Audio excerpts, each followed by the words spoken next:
On a warm and gentle afternoon, when sunlight lay across the city like a golden blanket, Riverside Avenue bustled with its usual life, children laughing in the distance, bicycles rolling by, and people stepping in and out of small shops that lined the cozy street.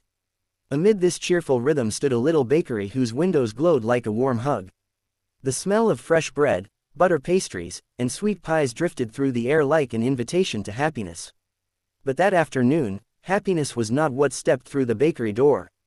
A tired woman named Marissa entered slowly, her clothes dusty from the road, her hair loosely tied, and her face marked with days of worry.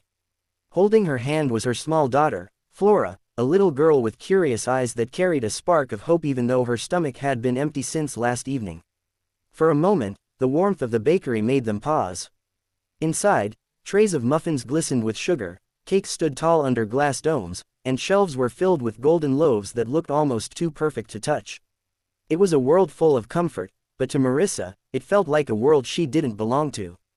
She had come not to buy anything. She had come to ask for something most people threw away. For the past 3 days, she had been walking around the city searching for work, shelter, anything. But fate had been unkind. The last coin she had was used to buy half a bottle of water for Flora.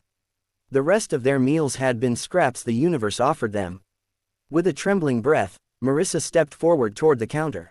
The employees glanced at her, their polite smiles faltering as confusion settled in. Flora held her mother's hand tighter. The bakery felt too clean, too bright, too polished for them, but hunger has its own courage. "Excuse me," Marissa whispered, voice cracking, Do you have any food that you're planning to throw away later? Even an old piece of cake, anything my daughter can eat." The room fell silent. Before the workers could respond, a man sitting quietly in the corner lifted his gaze. Roland Vance. No one in the bakery knew who he was, not the employees, not the customers. In his simple gray suit, he looked like any ordinary office man grabbing a moment of peace.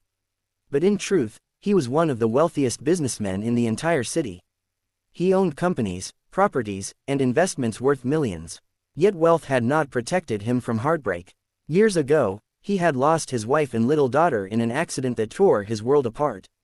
Grief had hardened him, isolating him from life. But he still visited this bakery occasionally, because his wife once loved their blueberry pie. It reminded him of gentler days. And now, as he watched Marissa and her daughter, something stirred inside him, something he thought he had buried long ago. The workers at the counter hesitated.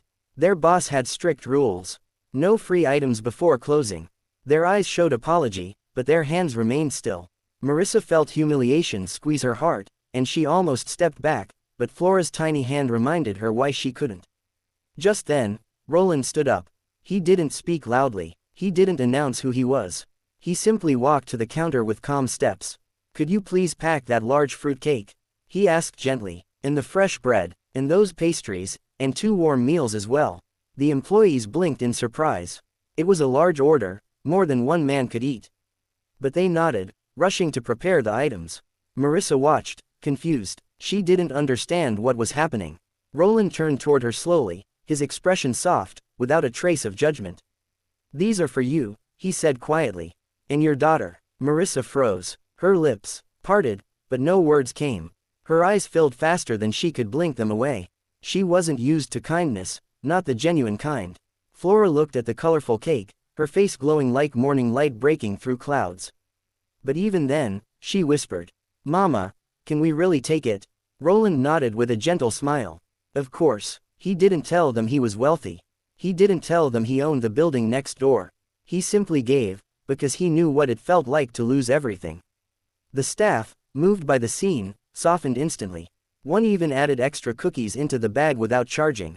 Marissa accepted the food with shaking hands, whispering, "Thank you," in a voice that carried months of pain and a spark of hope. Roland turned to leave. He wanted no credit, no gratitude parade, but as he reached the door, he heard Flora's small voice. "Sir." He looked back. "Thank you, for helping my mom." Something warm pierced through the cold armor around his heart. For the first time in years, he smiled genuinely, like someone who remembered what sunlight felt like. Outside, Marissa and Flora sat on a small bench, sharing the warm bread first. Flora's laughter, soft, joyful, relieved, echoed through the little street. Roland watched from a distance. And at that moment, he realized something profound. Sometimes, the greatest healing comes from helping someone who cannot repay you. Sometimes, the smallest act becomes the turning point in a broken life. Marissa didn't know it yet, but this moment would change everything for her. A stranger's kindness had sparked a future she didn't think she deserved. Flora's smile became the beginning of new courage. Roland's heart rediscovered a forgotten warmth. And the ordinary little bakery witnessed an extraordinary moment of humanity.